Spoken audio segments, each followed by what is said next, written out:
جب بھی ربیع الاول شریف کا مہینہ آتا ہے تو ہم نبی کریم رؤوف الرحیم صلی اللہ علیہ وسلم کا میلاد شریف مناتے ہیں، گھروں کو روشن کرتے ہیں، چراغاں کرتے ہیں، اپنے نبی کی آمد کی خوشیاں مناتے ہیں۔ اور یہ یقیناً ایک جائز، ایک اچھا کام ہے۔ حضور سے محبت کا ایک رشتہ ہے، حضور سے محبت کی ایک نشانی ہے۔ جو بھی بندہ اپنے نبی صلی اللہ علیہ وسلم کی خوشی کی آمد کی خوشی میں اپنے گھر کو چراغاں کرتا ہے، یقیناً اللہ تعالیٰ اس پر خوش ہوتا ہے اور اس کو اس پر اجر و انعام عطا فرماتا ہے۔ لیکن کچھ ہمارے بھائی اس پر اعتراض کرتے ہیں۔ جب بھی ربیع النور شریف کا میلاد نبی صلی اللہ علیہ وسلم کا مہینہ آتا ہے تو کچھ لوگ اعتراض کرتے ہیں کہ دیکھو یار، گھروں کو روشن کرنا، لائٹیں لگانا، یہ نہ تو نبی اکرم صلی اللہ علیہ وسلم نے اپنا اس طرح میلاد منایا، نہ صحابہ نے منایا، نہ تابعین نے منایا۔ اس کو علمی دنیا کے اندر لفظ بولا جاتا ہے قرون ثلاثہ، کہ قرون ثلاثہ کے اندر یہ عمل نہیں ہوا تو جو کام حضور کے دور میں نہ ہو، صحابہ کے دور میں نہ ہو، تابعین کے دور میں نہ ہو، وہ بدعت کہلاتا ہے۔ بدعت کے بارے میں میرے آقا علیہ الصلوۃ والسلام نے فرمایا کل بدعت ضلالہ، ہر بدعت، ہر نیا کام وہ گمراہی ہے، جہنم کی طرف لے کر جانے والا ہے۔ یہ دلیل پیش کرتے ہیں وہ لوگ، وہ حضرات جو میلاد شریف کو ناجائز کہتے ہیں۔ سب سے پہلے میں اس پر گفتگو کرنے سے پہلے آپ کے آگے خلاصہ پیش کروں گا کہ میری گفتگو کا خلاصہ کیا ہے۔ میں جو آپ کے کانوں کی نظر کرنا چاہتا ہوں، آپ کی سماعت کے نظر کرنا چاہتا ہوں، اس کا خلاصہ یہ ہے کہ نبی کریم صلی اللہ علیہ وسلم کا میلاد شریف منانا، گھروں کو روشن کرنا، چراغاں کرنا، کیک کاٹنا، یہ ایک اچھا عمل ہے، ثواب کا کام ہے۔ یہ کوئی ایسی چیز نہیں کہ جو قرآن سے ٹکراتی ہو، جو حدیث سے ٹکراتی ہو، یا صحابی کی قول سے ٹکراتی ہو، یا اجماع امت سے ٹکراتی ہو۔ یہ ایک اچھا کام ہے، کوئی کرتا ہے تو ثواب کا کام ہے، کوئی نہیں کر پاتا تو وہ گناہ گار بھی نہیں کہ اس نے اپنے نبی کی آمد کی خوشی نہیں کی۔ یہ کیونکہ فرض واجب یا سنت ہم اس کو نہیں کہتے، نہ ہی فرض کہتے ہیں، نہ ہی واجب کہتے ہیں، نہ ہی سنت کہتے ہیں۔ ہم فقط ایک اچھا کام، ایک مستحب عمل کہتے ہیں۔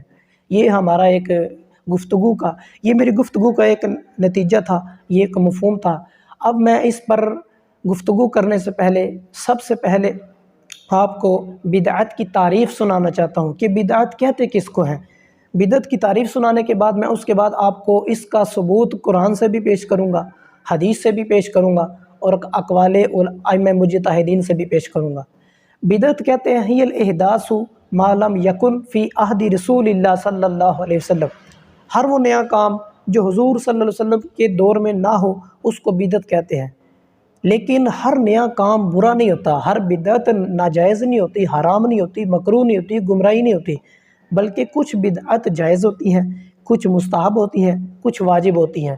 اسی طرح جو بدعت قرآن و حدیث سے ٹکراتی ہے، صحابی کی قول سے ٹکراتی ہے، یا اجماع امت سے ٹکراتی ہے، وہ مکروہ بھی ہوتی ہے، حرام بھی ہوتی ہے۔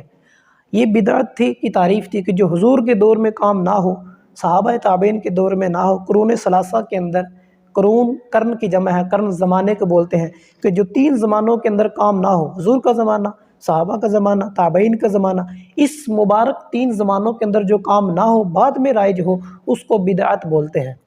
لیکن بدعت اچھی بھی ہوتی ہے، بدعت بری بھی ہوتی ہے۔ بدعت کی 5 اقسام ہیں: بدعت جائز، بدعت مستحب، بدعت واجب، اسی طرح بدعت مکروہہ اور بدعت محرمہ یعنی حرام بدعت۔ اب بدعت ہر ایک بری نہیں ہوتی۔ جو لوگ کہتے ہیں کہ جو بھی بدعت ہے، نیا کام ہے، وہ ناجائز ہے، وہ حرام ہے، وہ جہنم کی طرف لے کر جانے والی ہے، وہ نبی اکرم صلی اللہ علیہ وسلم کے اس فرمان کو دلیل بناتے ہیں۔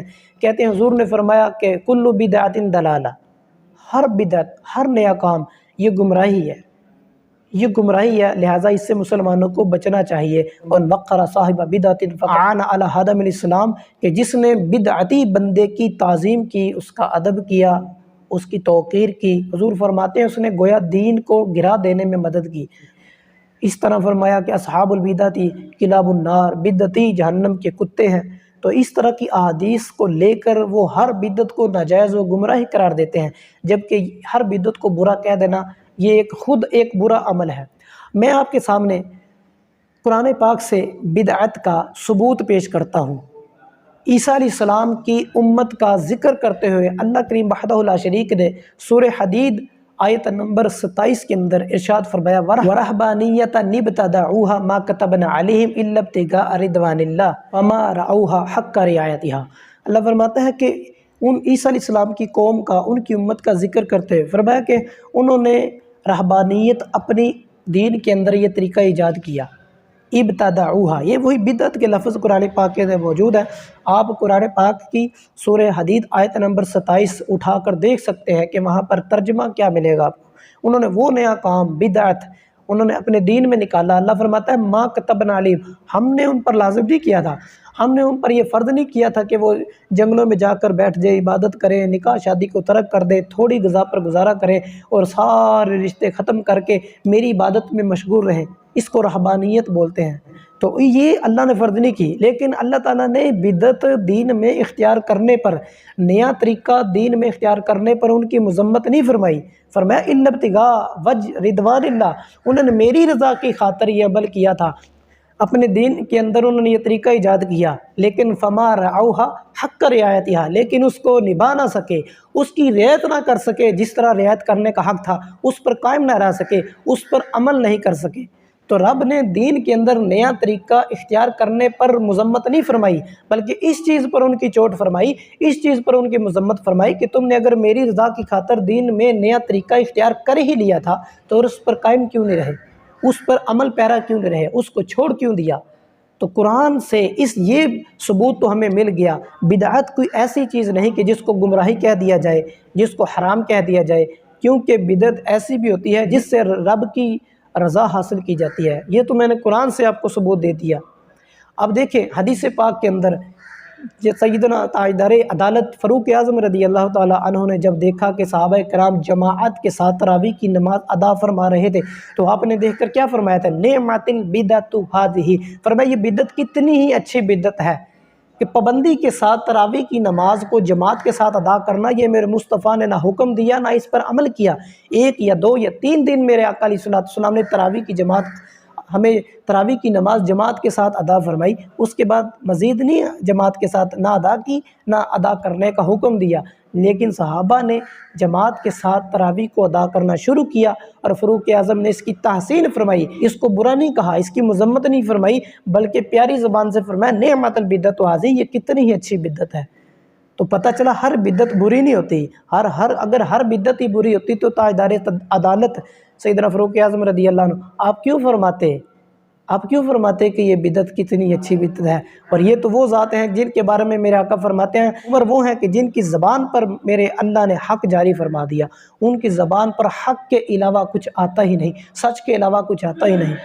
اور میرے آقا علیہ السلام نے بھی بدعت کے بارے میں خود ارشاد فرمایا، مسلم شریف کی حدیث پاک ہے، حضور فرماتے ہیں من سن فی الاسلام سنۃ حسنہ فلہ اجرها واجر من عمل بها من بعده الی یوم القیامہ من غیر ان ینقص من اجورہم شیء۔ حضور فرماتے ہیں جو بندہ اسلام کے اندر اچھا طریقہ داخل کرے، اچھا طریقہ رائج کرے، اس پر ثواب ملے گا، جو قیامت تک اس پر عمل کریں گے ان کو بھی ثواب ملے گا۔ حضور فرماتے ہیں ان سب کا جمع کر کے ثواب اس بندے کو ملے گا جس بندے نے اسلام کے اندر نیا طریقہ داخل کیا ہوگا۔ اور فرمایا کہ وَمَن سَنَّ فِي الْإِسْلَامِ سُنَّةً سَيِّئَةً فَلَهُ وِزْرُهَا وَوِزْرُ مَنْ عَمِلَ بِهَا مِنْ بَعْدِهِ إِلَى يَوْمِ الْقِيَامَةِ مِنْ غَيْرِ أَنْ يُنْقَصَ مِنْ أَوْزَارِهِ شَيْءٌ۔ حضور فرماتے ہیں جو بندہ دین کے اندر برا طریقہ داخل کرے گا اس پر گناہ ملے گا، اور جو قیامت تک اس پر عمل کریں گے ان کو بھی گناہ ملے گا، اور ان سب کا گناہ جمع کر کے اس بندے کے نام اعمال میں لکھ دیا جائے گا جس نے اسلام کے اندر دین کے اندر نیا طریقہ برا طریقہ داخل کیا ہوگا۔ تو حضور نے تو خود ارشاد فرما دیا کہ بدعت اچھی بھی ہوتی ہے، بدعت بری بھی ہوتی ہے، طریقہ اچھا بھی ہوتا ہے، طریقہ برا بھی ہوتا ہے۔ تو قرآن سے بھی پتہ چل گیا کہ بدعت کوئی نئی چیز، بدعت کوئی بری چیز نہیں ہے۔ حدیث سے بھی آپ کو ثبوت پیش کر دیا کہ میرے آقا نے فرمایا بدعت اچھی بھی ہوتی ہے، بدعت بری بھی ہوتی ہے۔ اور تاجدار عدالت سیدنا فاروق اعظم خلیفہ ثانی امیر المومنین فاروق اعظم رضی اللہ تعالیٰ عنہ کا آپ کو فرمان پیش کر دیا، انہوں نے بھی خود فرمایا تراویح کی جماعت دیکھ کر کہ نعمت البدعۃ ھذہ، یہ کتنی ہی اچھی بدعت ہے۔ اور آپ کے شہزادے حضرت عبداللہ بن عمر، ان سے جب بخاری شریف کے اندر حدیث موجود ہے، ان سے جب پوچھا گیا چاشت کی نماز کے بارے میں تو انہوں نے کہا کہ بدعۃ، یہ بدعت ہے، لیکن خود عمل بھی کیا کرتے تھے، نماز چاشت ادا بھی کیا کرتے تھے، لیکن اس کے باوجود فرما رہے ہیں کہ بدعت ہے۔ تو انہوں نے بھی یہ چاشت کی نماز کو ادا کر کے بتا دیا کہ لوگوں بدعت ضرور ہے لیکن بدعت حسنہ ہے، اچھی بدعت ہے۔ تو پتہ چلا ہر بدعت بری نہیں ہوتی، ہر بدعت ایسی نہیں کہ جس کو گمراہی کہہ دیا جائے۔ اور کریم آقا علیہ الصلوۃ والسلام کے فرمان کل بدعۃ ضلالہ، ہر بدعت گمراہی ہے، اس کا مطلب یہ ہے کہ وہ بدعت جو قرآن سے ٹکرائے، جو حدیث سے ٹکرائے، جو صحابی کے قول سے ٹکرائے یا اجماع امت سے ٹکرائے، وہ بدعت گمراہی ہے۔ اس کو آپ مکروہ کہہ سکتے ہیں، اس کو آپ حرام کہہ سکتے ہیں، وہ مکروہ کے دائرے میں بھی آ سکتی ہے، وہ حرام کے دائرے میں بھی آ سکتی ہے۔ اب میں آپ کو امیر المومنین فی الحدیث علامہ ابن حجر عسقلانی رحمۃ اللہ علیہ فتح المبین کے اندر آپ امام شافعی رحمۃ اللہ علیہ کا قول نقل فرماتے ہیں، وہ آپ کو سناتا ہوں۔ فقہ کے قرآن سے میں بدعت کا ثبوت آپ کو دے چکا، حدیث سے دے چکا، فاروق اعظم کا فرمان سن چکے، ان کے شہزادے حضرت عبداللہ بن عمر کا فرمان سن چکے۔ اب ائمہ مجتہدین میں سے امام شافعی رحمۃ اللہ علیہ کا قول جو امیر المومنین فی الحدیث علامہ ابن حجر عسقلانی رحمۃ اللہ علیہ نے فتح المبین کے اندر نقل فرمایا، وہ سنیں۔ امام شافعی فرماتے ہیں المحدثات من الامور دربان، فرماتے ہیں نئے کام جو حضور کے دور میں نہ ہو، صحابہ کے دور میں نہ ہو، تابعین کے دور میں نہ ہو، بعد میں اس کا رواج پڑ جائے، فرماتے ہیں دربان، اس کی دو قسمیں ہیں۔ احدہما ما احدث یخالف کتابا او سنتا او اثرا او اجماعا فہذہ البدعۃ الضالہ۔ اب فرماتے ہیں پہلا نیا کام وہ جو قرآن سے ٹکرائے، جو حدیث سے ٹکرائے، جو صحابی کے قول سے ٹکرائے، جو اجماع امت سے ٹکرائے، فرماتے ہیں ہاں یہ گمراہ بدعت ہے، یہ گمراہی کی طرف لے کر جانے والی بدعت ہے۔ اور یہی مطلب ہے میرے آقا علیہ الصلوۃ والسلام کے فرمان علی شان کل بدعۃ ضلالہ کا، وگرنہ نعمت البدعۃ ھذہ کا کیا مطلب ہے؟ ورنہ فاروق اعظم کے شہزادے جو چاشت کی نماز کے بارے میں فرماتے ہیں بدعۃ، پھر اس پر عمل بھی کرتے ہیں، اس کا کیا مطلب ہے؟ ورنہ پھر قرآن کی آیت سورہ حدید آیت نمبر 27 کا کیا مطلب ہے کہ رب نے بدعت دین میں اختیار کرنے کے باوجود اس کی مذمت نہیں فرمائی، بلکہ اس چیز پر ان کی مذمت فرمائی فما رعوہا حق رعایتہا، کہ اس پر عمل نہیں کر سکے، اس کو قائم نہیں رکھ سکے، اس پر عمل پیرا نہیں ہو سکے، اس پر ڈٹ نہیں سکے۔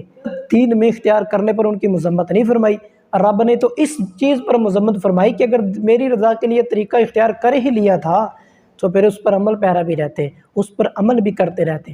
اور دوسری بدعت فرماتے ہیں وَالثَّانِي مَا أُحْدِثَ مِنَ الْخَيْرِ وَلَا خِلَافَ لِوَاحِدٍ مِّنْ هَٰذِهِ وَهِيَ غَيْرُ مَذْمُومَةٍ۔ امام ابن حجر عسقلانی نقل فرماتے ہیں اپنی کتاب فتح المبین کے اندر، فرماتے ہیں دوسری بدعت فرمایا جو نہ قرآن سے ٹکرائے، نہ حدیث سے ٹکرائے، نہ صحابی کے قول سے ٹکرائے، نہ اجماع امت سے ٹکرائے، فرماتے ہیں وَهِيَ غَيْرُ مَذْمُومَةٍ، یہ مذموم نہیں ہے، یہ ایسی نہیں ہے کہ جس کو گمراہی کہا جا سکے، یہ ایسی نہیں ہے جس کو گمراہی کہا جا سکے، جس کو ناجائز کہا جا سکے، جس کو مکروہ کہا جا سکے، جس کو بدعت ضالہ کہا جا سکے، یہ وہ نہیں ہے، بلکہ اس پر تو ثواب بھی ملے گا۔ یہ تو جائز بھی ہو سکتی ہے، یہ تو مستحب بھی ہو سکتی ہے، یہ تو فرض بھی ہو سکتی ہے، یہ تو واجب بھی ہو سکتی ہے۔